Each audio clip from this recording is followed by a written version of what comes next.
आणि आता वळूयात अन्य काही बातम्यांकडे। पारदर्शकतेच्या मुद्द्यावरून शिवसेनेला टार्गेट करणारी भाजप आता तोंडघशी पडल्याचं दिसतंय। कारण मुंबई महापालिकेचा कारभार हा देशात सर्वात आदर्श महापालिकेचा कारभार आणि कार्यक्षम असल्याचं प्रमाणपत्र केंद्र सरकारनंच दिलंय।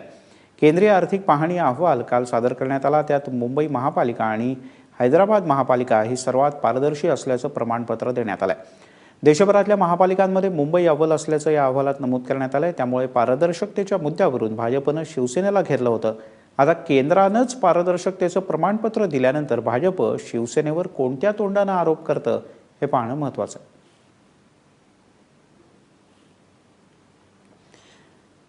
केंद्राचा आर्थिक पाहणी अहवाल काय सांगतो आपण पाहतो आहोत। केंद्राच्या आर्थिक सर्वेक्षणामध्ये देशातील 21 महापालिकांचा समावेश करण्यात आला आहे। या ठिकाणी सर्वेक्षण करण्यात आलं। मुंबई आणि हैदराबाद हे सगळ्यात जास्त पारदर्शी कारभाराच्या महापालिका ठरलेत। पायाभूत सुविधांमध्ये पुणे पालिका ही दुसऱ्या स्थानावर आहे, तर मुंबई महापालिका चौथ्या क्रमांकावर। सर्वाधिक महसूल असणाऱ्या पालिकांमध्ये पुणे आणि हैदराबाद अव्वल आहे, तर मुंबई महापालिकेचा यात दुसरा क्रमांक लागतो।